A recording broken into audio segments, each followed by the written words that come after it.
Hi, this is Scott Gustafson with Dirt Rider Magazine. Today we're going to show you how to change a fork seal on a KYB open chamber fork. Now these are a little older style fork, something that's used in older year YZs, older CR125s. Most minis have these style of fork on there. This particular fork is off Husqvarna TE310, and we're going to show you how to change the seal. Okay, first thing you're going to need to do is count the clicks. You're going to want to back them out. So starting with the rebound, we're going to turn those all the way in. 1.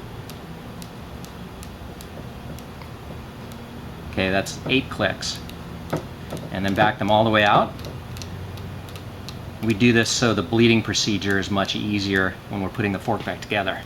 The compression is on the bottom on these forks. So once again, find that, turn it all the way in.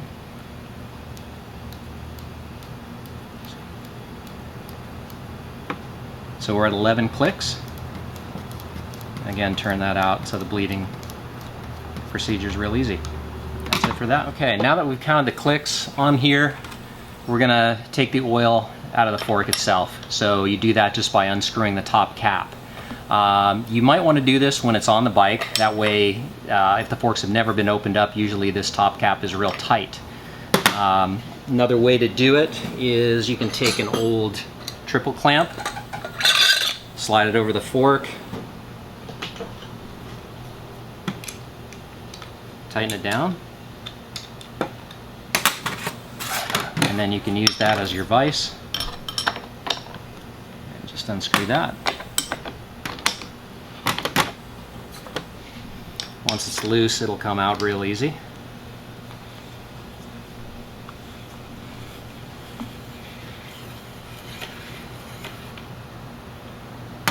Okay, we'll take our clamp off. Okay, now we're just going to get the oil out of the fork itself. So we'll just take a container, put all that in, unscrew the top, and drain all the oil in there.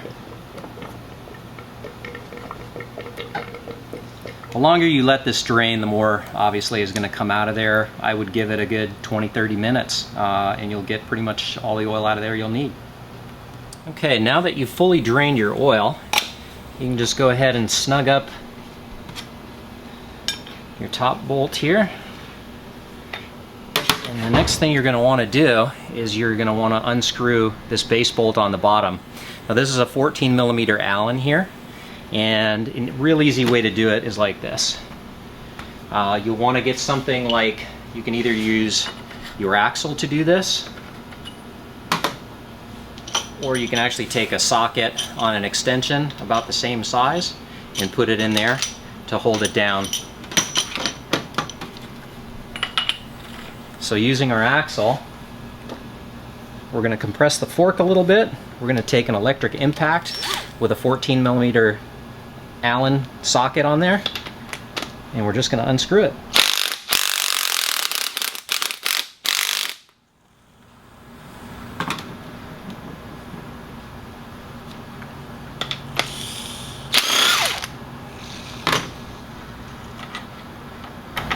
Okay, that's your base valve right there.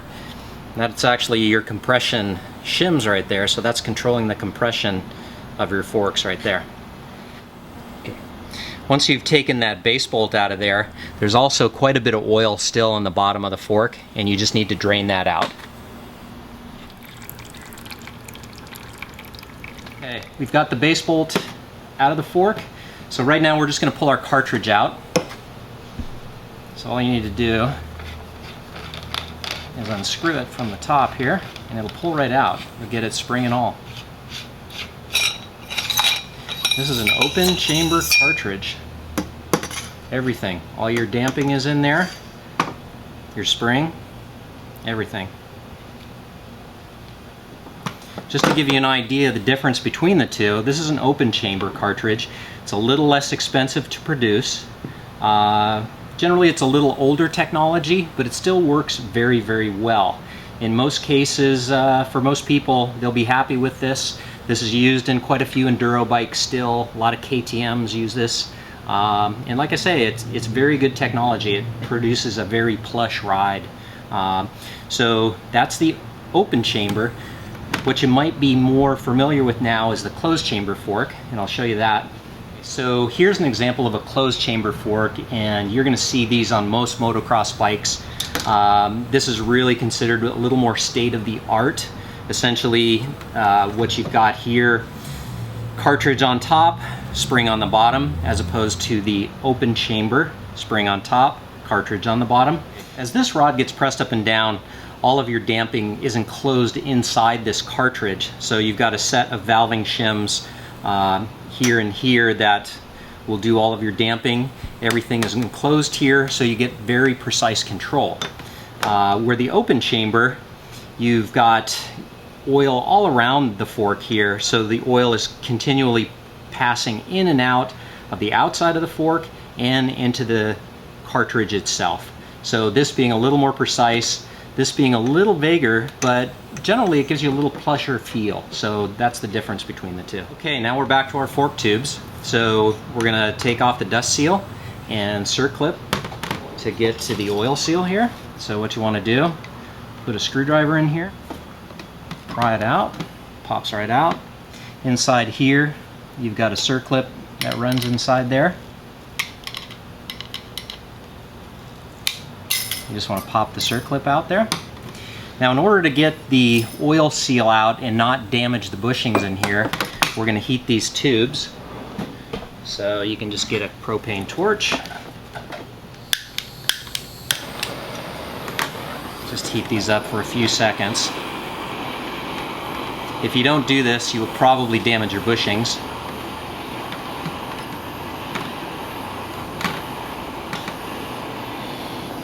That's all that takes. And then just like a slide hammer, just pop them apart. That's everything. Once you've got them apart here, you're going to want to inspect everything. So you're going to take your bushings off.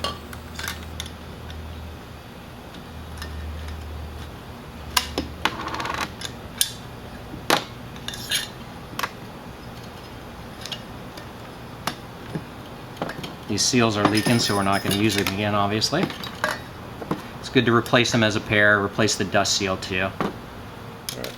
Okay, now we're going to inspect our bushings. Just to give you an idea between a new bushing and a used one, you can see the discoloration on the outside here. Same thing goes for this bushing. You look on the inside, it wears on the inside, whereas a new bushing, it's all clear like that. Now you want to inspect your lower fork tubes. You want to find the reason that you got leaky fork seal to begin with. So if you rub your finger over the lower legs, you'll find little burrs and nicks and imperfections caused by rocks and stones. In this case, here's one right here. A couple different ways you can get that out.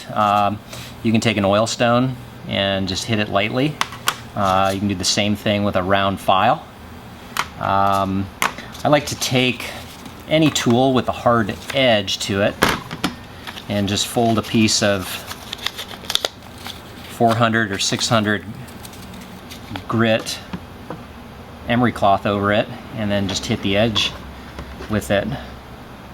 So basically you're just giving that a light sanding right there, and then again you're feeling it until you get rid of the burr. Okay. That's not going to catch anything anymore. And just go over your fork legs and get as many of these out as you possibly can.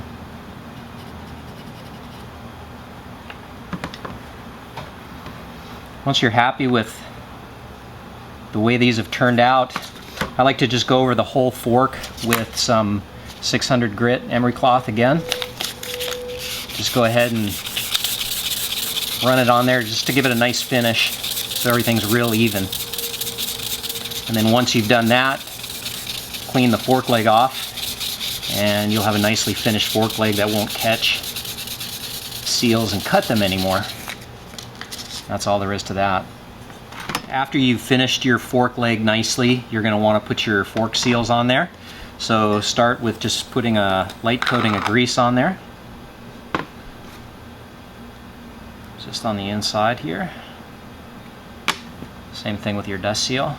Just a light coating of grease is all you need.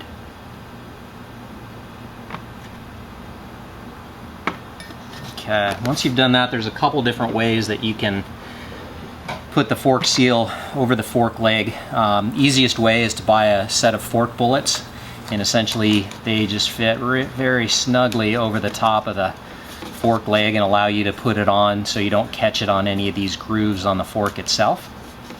You can also just take a plastic bag, put it over the top,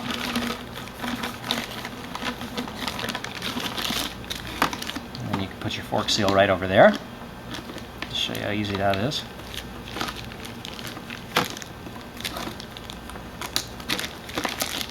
Okay, that's one way of doing it. Another way you can do it is you can just tape it up with some electrical tape. So just tape right over those grooves so that it gives it a nice smooth finish there. And again, just take your seal, put it right over the fork. That's how you do it. 3 different ways right there. And now we're going to put our fork tubes back together. We just need to put everything back in order. So we're going to put that circlip in between the dust seal and the oil seal.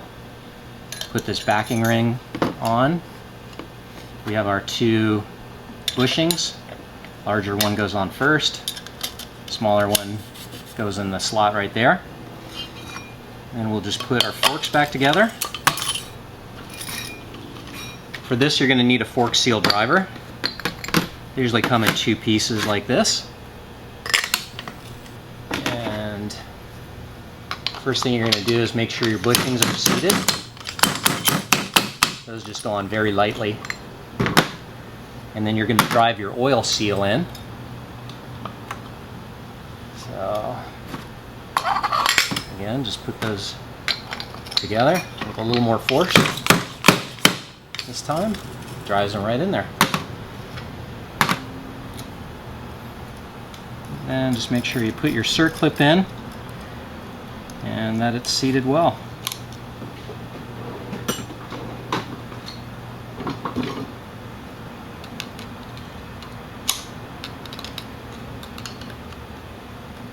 And you can make sure that's seated in there. Put your dust seal back on. And again, seat that into the upper leg. Make sure you have good fork action, that there's no streaks or anything happening here like your bushings have been damaged in any way. And now you've replaced your fork seals, so now it's a matter of just putting the cartridge back in here, and we'll show you how to do that. We've got our fork legs together, new seals in there. Now we need to button the fork back up. So we're going to take our cartridge, put it back in here, tighten it a few turns. Then we're going to flip it upside down. Now we need to put our base bolt back in the fork. So you can just put it in there lightly. And again, we're going to take our axle, place it in here. Electric impact. We're going to go about 40 foot-pounds here. You don't need to over tighten it. That's why I'm using electric and not air. So tighten that a few turns. Press it down. This way you won't need to have a damper rod holding tool. So you press it down. 40 foot-pounds. Now your fork's assembled. Now we're going to need to take the spring out and add oil to it and check the oil height. Now we're going to remove the fork spring so that we can add oil to the fork. So we'll just unscrew that. Pull the spring down. We're going to put a very thin 19mm wrench in the top here. Another 19 on the top bolt. And just unscrew it.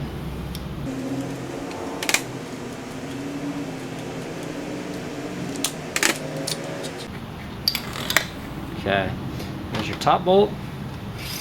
There's your spring. There's a rebound rod inside here, right here. And this is what controls your rebound. So you're going to want to remove that. Okay, now we're going to add fork oil to the fork. It's going to take about 650 cc's. I like to start by putting in about 500 cc's of oil, and you're going to have to bleed the fork. So just pour it right down the center. You want to make sure not to get it on the outside of that lower tube. And you want to make sure that you don't fill it so much that it doesn't go past the holes in the top of the fork here. Okay, now that the fork oil is approaching the top, you're going to want to start bleeding it. So just pulling the damper rod in and out, you can hear the oil bleeding into the cartridge and to the bottom of the fork.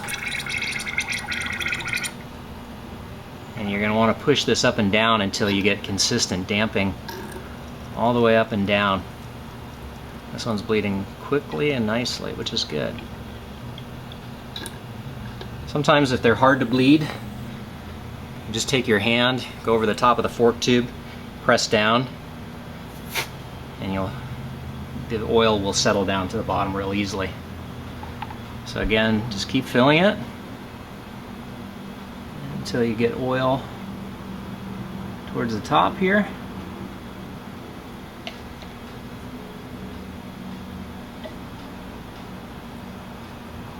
We got no bubbles in there.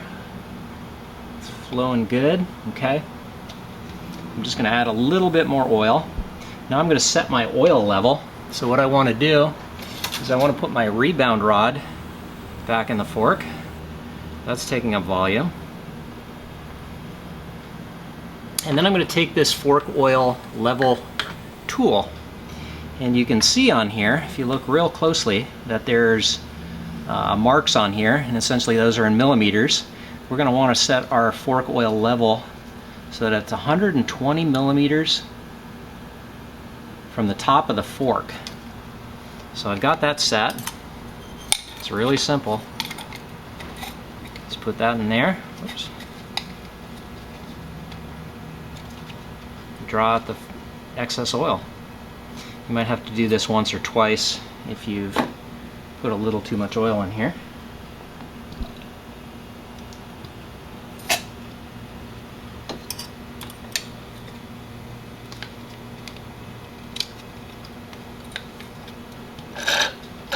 Okay, now that's set at 120 millimeters from the top. Okay, now that we've got the proper fork oil level set, we're going to pull our damper rod up.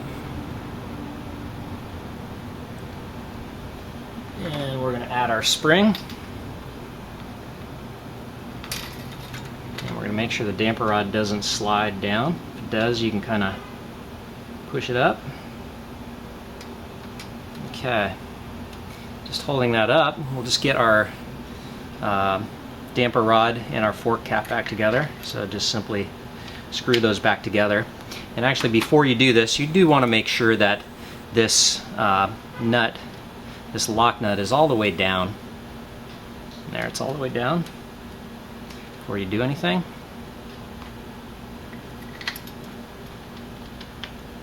Put that top bolt back on.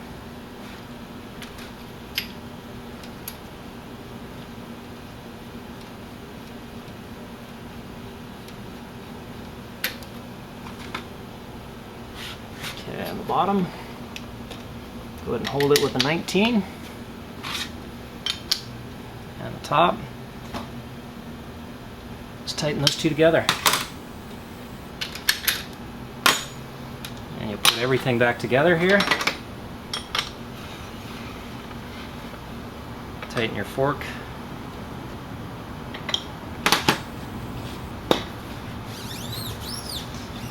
Now all you'll need to do is set your clickers top and bottom and install it back on the bike, and that is a fork seal replacement on an open chamber fork.